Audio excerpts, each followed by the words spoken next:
las 11 clavadas.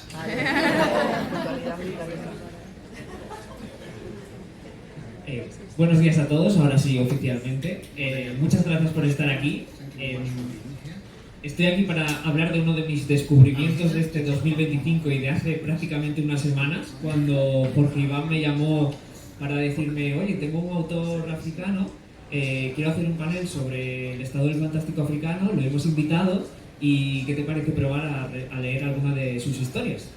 Y os voy a decir que no me leí una, ni dos, ni tres antologías, sino que me he leído todo en apenas un par de semanas y me he enamorado completamente de todo lo que hace. Tenéis recopilados sus libros en uno que se llama Convergence Problems, otro que se llama Incomplete Solutions, esos son solo de relatos, pero también tiene una novela que me va a costar pronunciar, pero lo voy a intentar. Shigidi and the Brass Heads of Balifon. Yeah. Thank you, thank you. En español podemos leer una pequeña selección de 7 relatos que se llama Ecuaciones Esenciales, que sacó una editorial muy pequeñita que se llama Ediciones Frank. Lo tenéis arriba en la caseta si lo queréis ver. Y nada, bienvenido, Wole, ya es tu casa esto, así que bienvenido aquí al Census 232. ¿Qué tal estás? Muchas gracias, Daniel. Lo siento, mi español es muy malo. So I'll be speaking in English. Thank you very much, Daniel. Bueno, como el panel se llama algo así como he dicho antes, Wole Tarabi y el estado del fantástico en Nigeria, creo que lo vamos a hacer un poco más global y vamos a hablar sobre el continente africano en general. Una vez presentado, pues creo que lo necesario para empezar es tener un marco de referencia. Entonces, ¿nos podrías contar un poco así, brevemente, cuáles son las raíces que te llegaron cuando tú eras lector y cuál es el lugar del que debemos partir de una nota referencial para poder saber sobre qué se hace en África ahora mismo?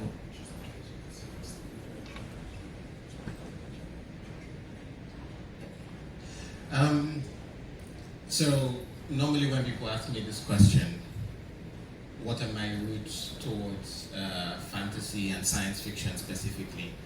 I come from both like traditional Western fantasy and science fiction reading background. Like I read a lot of the so-called classics, right? Isaac Asimov, Arthur C. Clarke, all of that. Mm-hmm. But at the same time, I was also reading a lot of traditional African literature.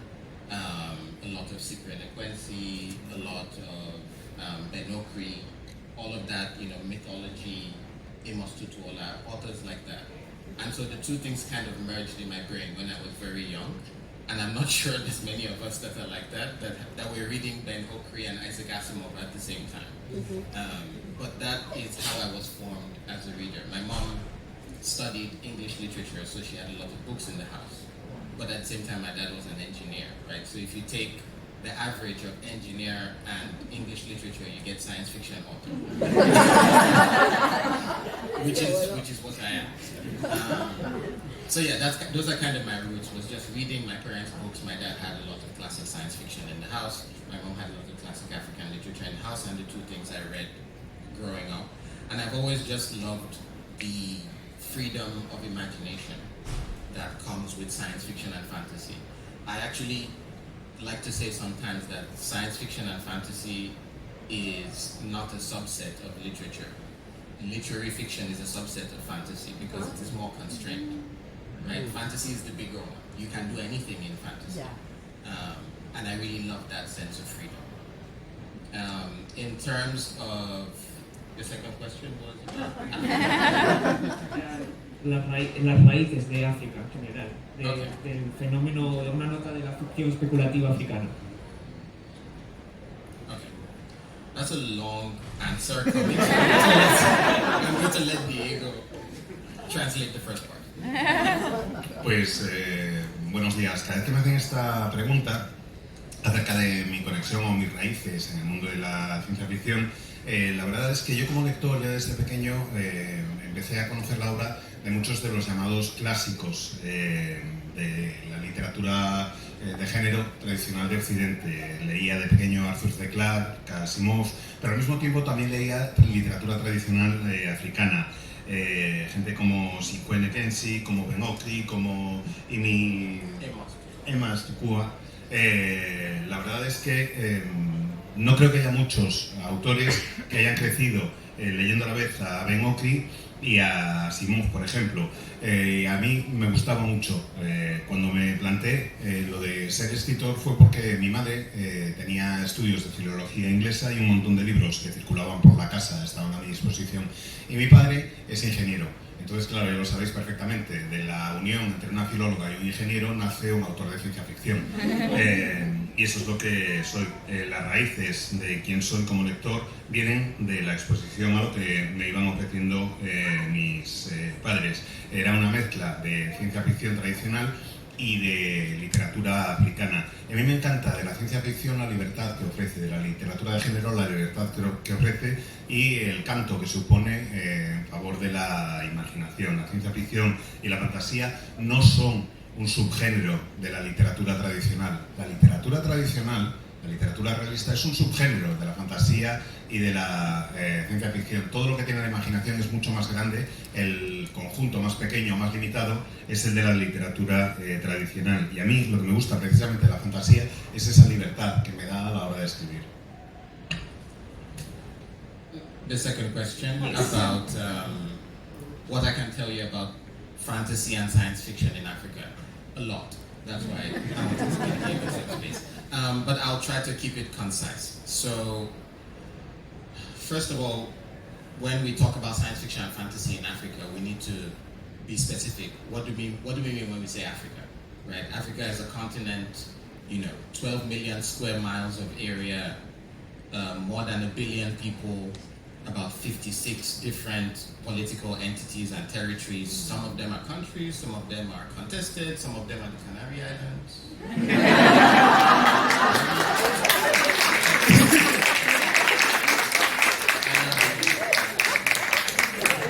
There's geographical Africa, there's geological Africa, there's many things that people mean, right? But there's a lot of variety. And then you go to the history. There's a lot of Arabic influence, there's a lot of Asian influence, there's a lot of European influence, obviously, but then there's also the history of the people and the different cultures that came from Africa, right? It's the root of mankind. There's 2,000 languages being spoken, at least, right? Probably more. So it's very difficult to generalize so much. So I'm going to generalize. For a while, I used to maintain a database of African speculative fiction for what we call the African Speculative Fiction Society, where I tried to keep track of all the African speculative fiction literature that was being written from the 1930s onwards.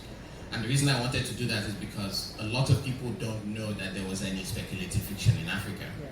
To be honest, many Africans didn't either. Right? It's not like it's not an ignorance thing. People just didn't know. And that's why I started that database. And what I found with the database quickly is there've always been a lot of books with speculative elements in African literature, going as far back as the earliest one I could find was 1932, a book called Nanga Khan by a Cameroonian author that was actually written in his native language, Bulu, and then later translated to French, then English and onwards. But that story features aliens, jinn, an invasion of a kind. It's basically like a metaphor for colonization as well. Yeah. So you have that, but that was in 1932. And then before that, you have the oral tradition of people telling stories with fantastical elements, and not just stories of spirits and gods and monsters and folklore, but even stories with science fictional elements. Like in Mali, the traditional belief there is that they actually came from space. Right? They came from an alien race that existed in the star Sirius B. Right? So, and it's a bit controversial, but they had very deep astronomical knowledge, and when French ethnographers spoke to them, some of what they said led to the discovery of other astronomical bodies around that area based on their own traditional myths. Right? So that's its own level of science fiction that's been embedded, and that's not something that was written. So there is a long history of science fiction and fantastical storytelling in Africa. That has changed over time through different periods. To quickly summarize, there was the early period between the 1930s and the 1960s where you have a lot of stories that were metaphors for colonization, but also retellings of traditional myths like the one I just told you. Right? People were writing down those myths that had been orally transmitted. From the 60s to the, let's say, 2000s, right? Late 90s, early 2000s, you have the period post-independence where there's a lot of African literature being produced, many of which had speculative elements, but people never called it that. They just call it African literature, right? Everything is all African literature. Is it literary? African literature. Detective? African literature. Or science fiction? African literature. And then from the 2000s, that started to change, right? With authors like Nnedi Okorafor, for example, is a very famous one. Does anyone know Nnedi Okorafor? Okay. Yes. She starts writing explicitly science fiction and fantasy stories that labeled correctly. You have Lauren Bucas, who I think was in Asturias 2 years ago. Her book, Moxie Land, came out in 2008 as well. And then, yeah, between 2000 and about 2010, that starts changing. And then from 2010 onwards, you have the period we have now where it's basically exploding in recognition globally. I won't say popularity, but recognition. Because it's always been there, like I just said, right? But people in many parts of the world are discovering that, oh, actually there has been this tradition of speculative fiction in Africa the entire time.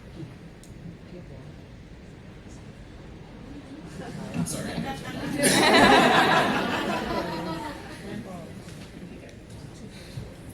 Bueno, voy a intentar ser conciso, pero va a ser complicado.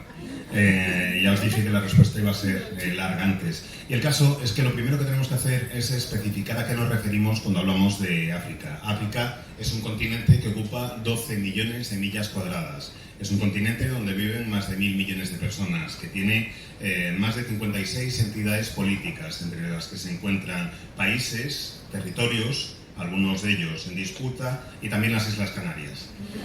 Porque efectivamente, si hablamos de África, geográficamente las Canarias están en África. Geológicamente hay una África distinta, políticamente hay otra África diferente. Si entramos ya en el terreno de la historia y la cultura, tenemos la historia, influencias árabes en nuestra cultura, tenemos influencias de Asia, influencias europeas. También tenemos a un montón de personas que pertenecen a etnias y culturas muy diferentes. No olvidemos además que África es en realidad la cuna de la humanidad y que allí se hablan al menos 2.000 idiomas distintos, seguramente más. Así que es difícil generalizar cuando hablamos de África. Por eso voy a generalizar. Si hablamos de la ficción especulativa en África, si hablamos de la literatura de ficción, yo me dediqué durante un tiempo a mantener una base de datos para la Sociedad Africana de Literatura Especulativa, en la que trataba de seguir la pista a todos los libros que se habían ido publicando en la historia que tenían que ver con literatura de género.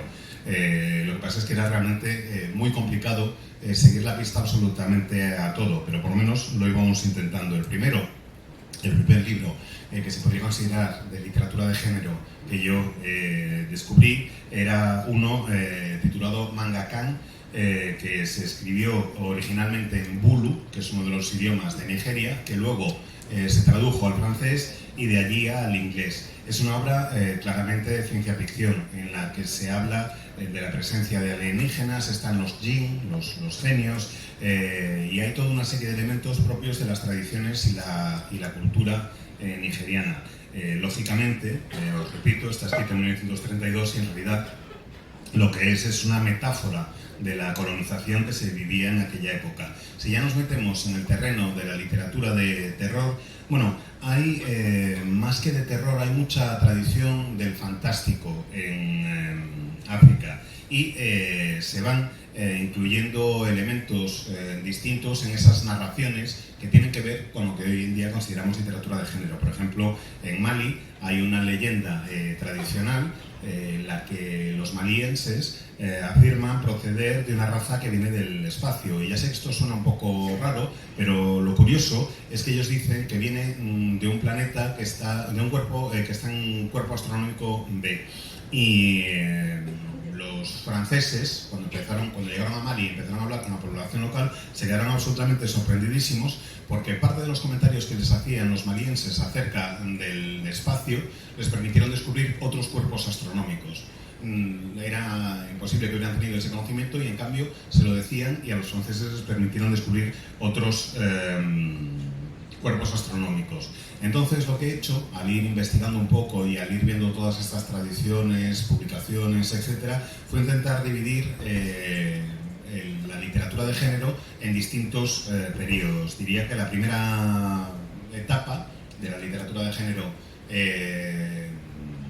en África es entre 1930 y 1960. Es donde se cuenta sobre todo una serie de historias que son metáforas de la colonización. Hay un retelling, una reformulación de los mitos orales tradicionales a los que se da forma por escrito, y ese sería el inicio, digamos, de la literatura de género como tal. Entre 1960 más o menos, o la década de los 60 y la década de los 2000, es el periodo post-independencia, post-colonización. Allí se crea la etiqueta de literatura africana y es un saco en el que cabe todo. Literatura africana tradicional, clásica, literatura africana. Novelas detectives, literatura africana. Ciencia ficción en África, literatura africana. Todo metido bajo el mismo saco o bajo el mismo epígrafe. Eso empezó a cambiar en la década de los 2000, más o menos, en los inicios de este siglo. Empezó a cambiar gracias a autoras como por ejemplo Neddy Okorafor, que ya escribe ciencia ficción y fantasía con ese nombre, con esa etiqueta. También están autoras como Lauren Bukes, que ha estado en un par de ocasiones en el festival y que publicó en 2008 su novela Moxieland. Básicamente, entre 2000 y 2010 es el primer periodo contemporáneo en el que se reconoce a los autores y autoras de fantasía. Y digo se les reconoce, no que sean populares, sino que alcanzan un cierto grado de reconocimiento que no de popularidad. Hay países muy distintos, tradiciones muy diferentes, pero a partir de ese periodo de 2000 a 2010 es cuando se sientan las bases para que se vaya produciendo una ampliación o un resurgir o una extensión, digamos, que incluye a toda una serie de autores que pertenecemos a tradiciones muy diferentes, pero que somos parte de la ficción especulativa. Una ficción especulativa que, por otra parte, como ya os he dicho, ha existido en África desde hace muchísimo tiempo. Nos has hablado de Neddy Okorafor, nos has hablado de Lauren Bukes, pero queremos saber tu historia ahora mismo.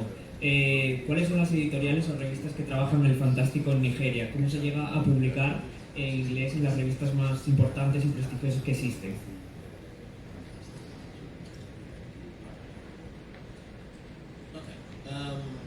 There's not a lot of publishing houses dedicated to speculative fiction in Africa.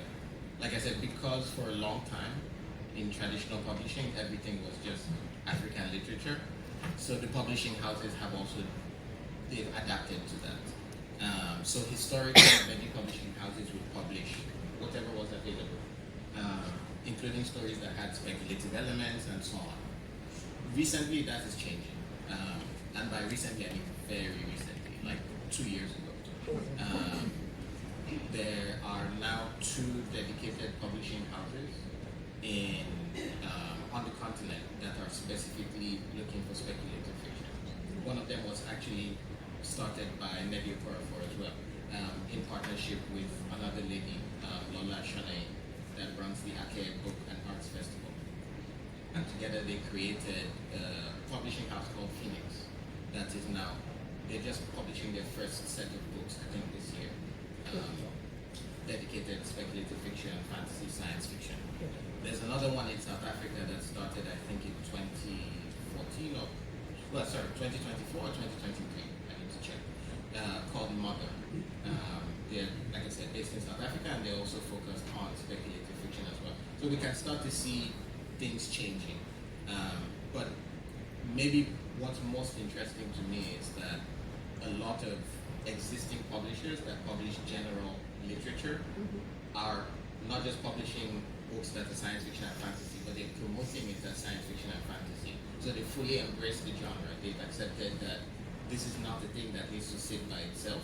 It can be part of our publishing landscape. So my own publisher in Nigeria called Masube Books, they publish everything, right? Detective novels, literary fiction, but also fantasy and science fiction, and I think they're doing quite well with it. There's other publishing houses in East Africa that are doing the same, some in Egypt that have been publishing as well. So yeah, it's growing, but there hasn't historically been a lot of dedicated speculative fiction publishing. And it's similar with magazines as well for short fiction. There is basically, for a long time, there was only one magazine that published speculative fiction only. That was called Omenana magazine. Just last year, another one started. It's called Will This Be a Problem? Yeah, it's an interesting name, I know. They're based out of Kenya, and they publish both anthologies, and now they also do a magazine. They've been doing anthologies for a while, now they're doing a magazine as well. So those are kind of the two main dedicated ones. Hopefully there'll be more. Go on.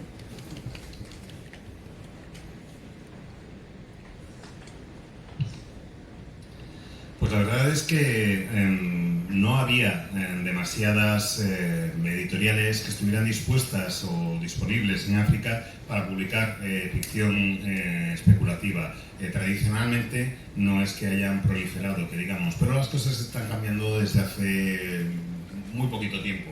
Y cuando digo muy poquito, quiero decir de verdad muy poquito. Hace 2 años, Nelly Parafor y Lara Champagne, que también es directora de un evento en África, crearon la editorial Fénix, que tiene colecciones dedicadas específicamente a la fantasía, a la literatura especulativa y a la ciencia ficción, y que lo comercializan como tal dentro de esas colecciones. En Sudáfrica, en 2023 o 2024, no estoy seguro, tendría que comprobar las fechas, se creó una editorial llamada Mother, que está dedicada también a la ficción especulativa, así que las cosas van cambiando.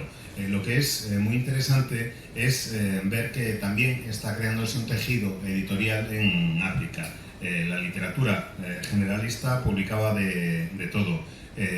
Publicaba ciencia ficción, publicaba fantasía, pero no lo comercializaba como tal. Metían en el mismo saco todo tipo de literatura, pero no comercializaban la literatura de fantasía o de ciencia ficción como tal. Luego hay una editorial, por ejemplo, que se llama Masadebu, que publicaba de todo, literatura realista, novelas de detectives, novela negra, fantasía, ciencia ficción, pero sin especificar cuál era el género ni nada parecido.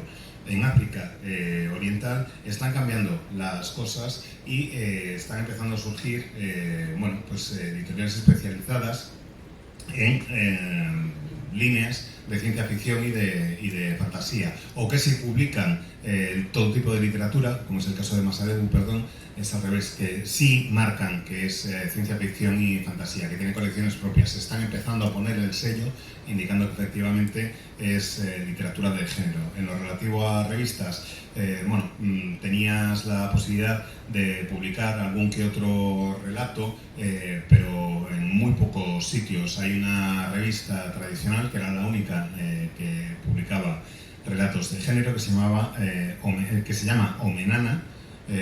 Ahí había espacio para publicar, y desde hace un par de años ha surgido una que se llama Will This Be a Problem? A ver si esto va a ser un problema, que como veis, como nombre para una revista está bastante bien, es muy sugerente. Están basados en Kenia, publicaban antes antologías solo de relato, pero ahora también publican una revista y en ella incluyen ficción corta. Esas son las dos revistas, las dos publicaciones principales para dar cabida a la ficción corta en África, pero espero que pronto haya más. Y ahora, Bolé, ¿qué te ha llevado a ti, aparte de tener unos padres que sean filólogo y científico, qué te ha llevado a ti a ser escritor de ciencia ficción, más allá de ser ingeniero también?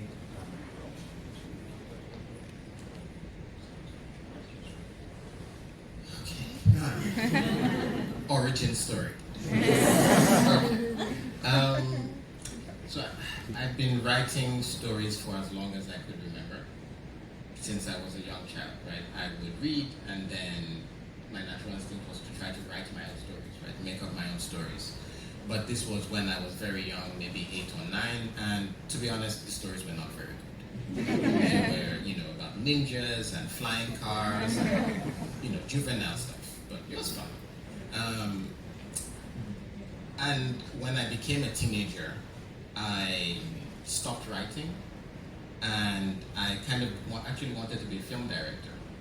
So I had this whole vision in my head of how I was going to work for a while as an engineer, make some money, use some of my savings to make an independent film.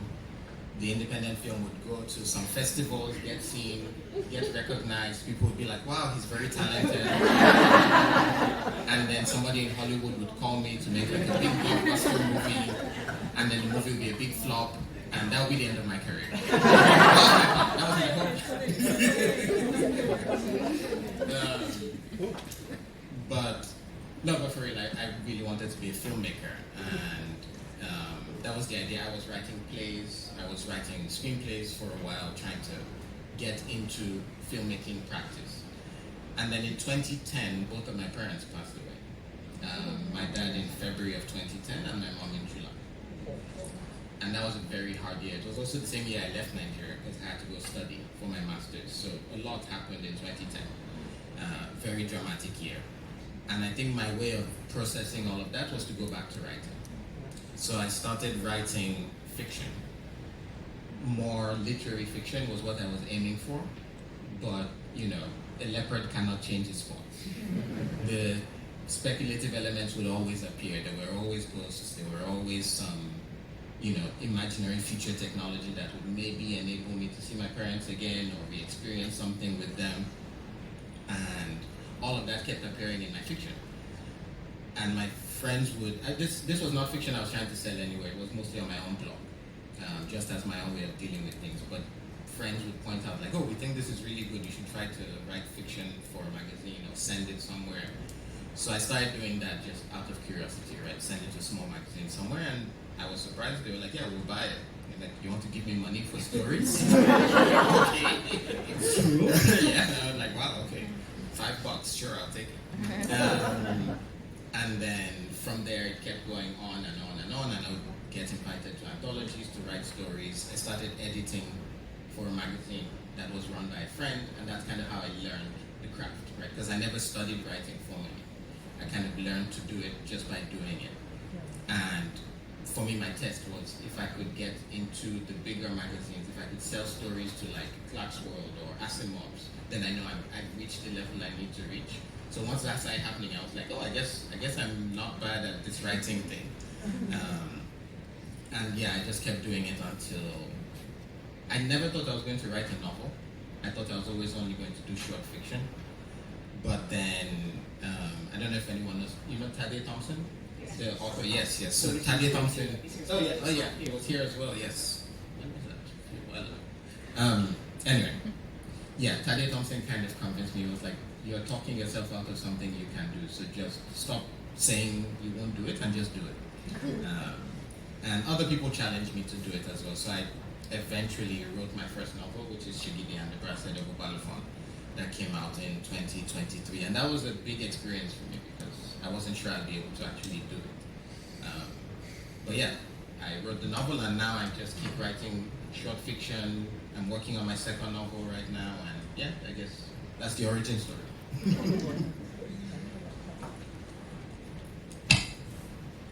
En la historia de mis orígenes como escritor, pues lo cierto es que he sido escritor desde muy pequeño, en el sentido de que cuando acababa de leer algo, inmediatamente me entraban ganas de ponerme a escribir yo. Os hablo de cuando tenía unos 8 o 9 años más o menos, y la verdad es que las historias que escribía, los relatos que escribía, pues como que no eran muy buenos. Estaban plagados de ninjas, de coches voladores, en fin, cosas bastante infantiles, bastante juveniles, pero que a mí me resultaban muy divertidas. El caso es que al llegar a la adolescencia dejé de escribir porque me di cuenta que lo que quería en realidad era convertirme en director de cine.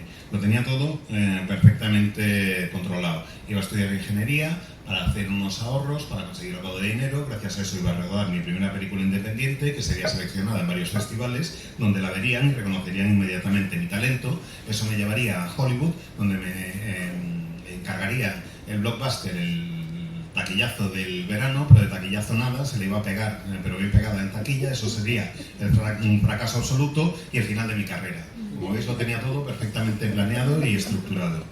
El caso es que mientras estaba iniciándome en ese proceso, empecé a escribir guiones de cine. Y mientras estaba ocupado en eso, llegó el año 2010, que es el año en el que fallecieron mis padres, ambos. Mi padre en febrero, mi madre en julio.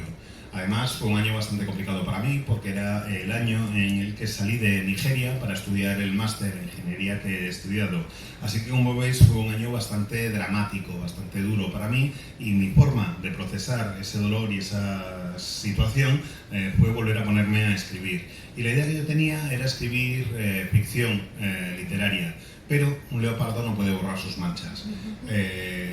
Yo me ponía a escribir ficción literaria y de repente aparecía por ahí un elemento de lo extraño, lo fantástico. O me ponía a escribir ficción literaria y había un elemento que era un avance tecnológico que me permitía hablar con mis padres muertos y comentar una serie de cosas o experimentar una serie de cosas con ellos. Cuando os digo que me ponía a escribir, no lo hacía con un afán comercial ni de publicación, lo hacía simplemente para subirlo a mi blog.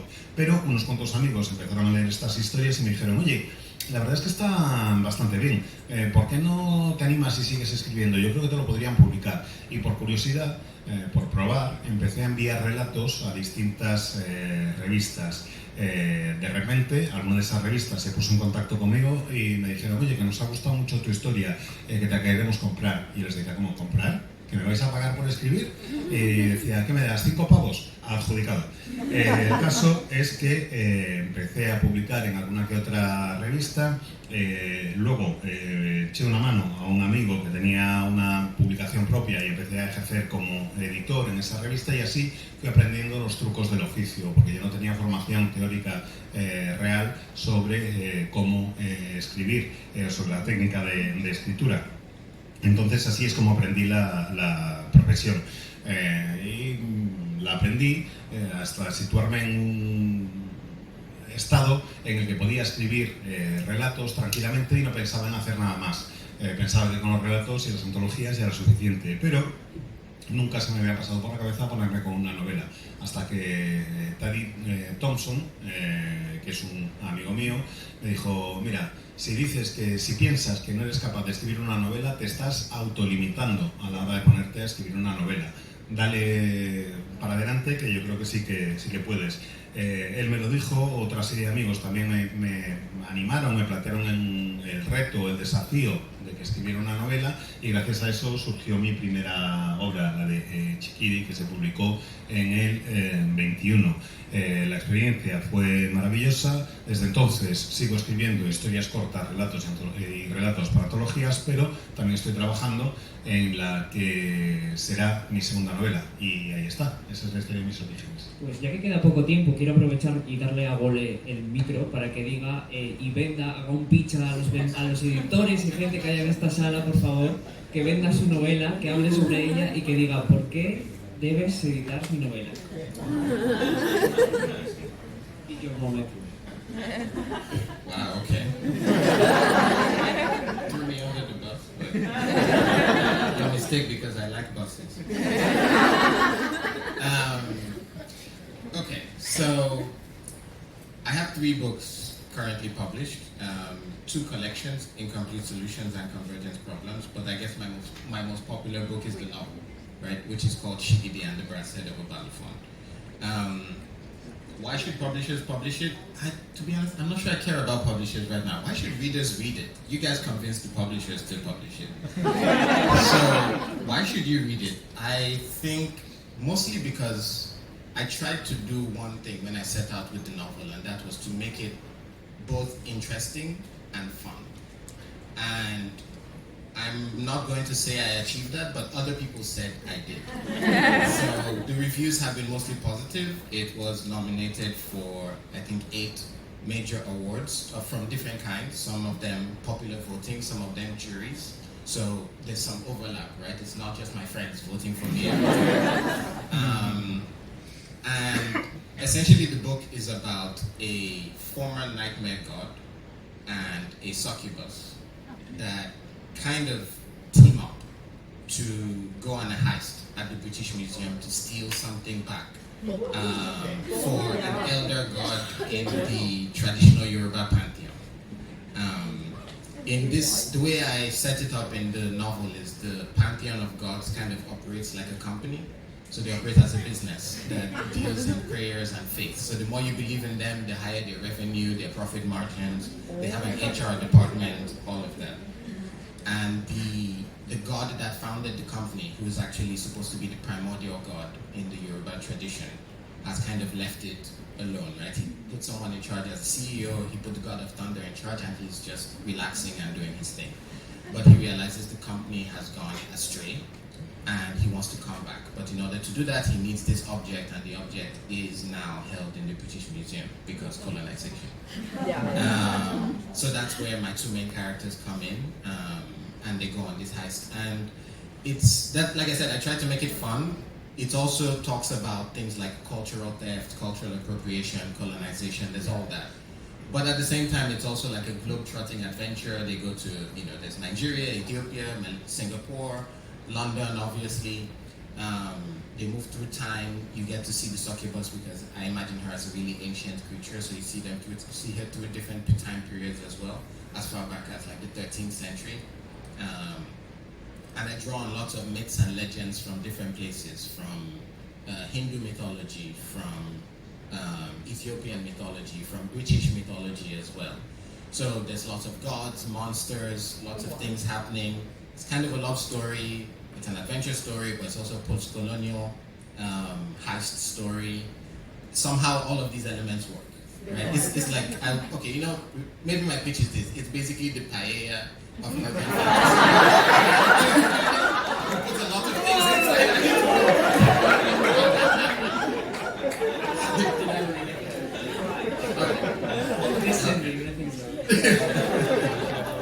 Muy bien, me acabas de lanzar a los pies de los caballos. Menos mal, me encantan los caballos, así que ahí vamos. El caso es que yo tenía 3 libros de antologías que eran bastante populares hasta que publiqué mi primera novela. Era Shikiri, etcétera, etcétera. El caso es que no sé qué es lo que tengo que hacer como para tratar de vender la novela a los editores. Creo que lo mejor que tengo que hacer es tratar de convenceros a los lectores de que merece la pena leerla, para que luego los lectores y las lectoras seáis quienes convenzáis a las editoriales de que la publiquen. Básicamente, porque creo que es una novela que es bastante interesante y divertida, y no porque lo diga yo, sino porque lo han dicho otras personas. Si lo dijera yo estaría bastante mal eso. Es una novela que ha ganado 8 galardones, algunos eran galardones por votación popular, otros eran premios que concedía un jurado, así que básicamente no es solo que haya convencido a todos mis amigos para que voten por mí en internet. El caso es que es una historia protagonizada por un antiguo dios de las pesadillas y por una súcubo que planean un robo en el British Museum. Básicamente son dioses que pertenecen al panteón de los Yoruba y tal como yo concibo el panteón Yoruba en mi novela, pues lo gestionan como si fuera una empresa, una compañía que comercia con fe y oraciones. Y cuanta más fe, más oraciones, más creencia haya en esos dioses, mejor le irá a la compañía. Tiene incluso un departamento de recursos humanos y todo. Total, el dios primigenio del panteón Yoruba era el presidente de la compañía, pero se harta de su cargo, dimite y pone como CEO y a gestionar la compañía al dios del trueno. Y él, el fundador, pues se va de relax a hacer sus cosas. Pero se da cuenta el fundador con el tiempo de que la compañía se está desviando de sus objetivos y quiere volver. Pero para poder volver y ocupar de nuevo su cargo como jefazo necesita un objeto que está en el British Museum por colonización y eso. El caso es que los protagonistas son el equipo que contrata para que roben ese objeto y se lo devuelvan. es una novela bastante divertida, con buen ritmo, pero al mismo tiempo es una novela acerca de robos, de colonización, de apropiación cultural. Es una novela con elementos que proceden de Nigeria, Etiopía, de Singapur, que recorre localizaciones como Nigeria, Etiopía, Singapur, Londres. Además, hay también viajes en el tiempo. Vimos a la Súcubo en distintas instancias, porque yo me imagino la novela como una Habana Súcubo bastante mayor, pero podemos viajar en el tiempo y la vemos en el siglo XIII también. Hay elementos de la mitología hindú, etíope, británica, hay dioses, hay monstruos, hay aventuras, hay elementos del poscolonialismo. Sé que la receta suena bastante rara, pero funciona de verdad, créanme. Esto es como una paella, que le echas de todo y al final acaba funcionando. Como veis, Diego ha metido el turbo porque nos tenemos que ir corriendo hacia otra charla. Muchísimas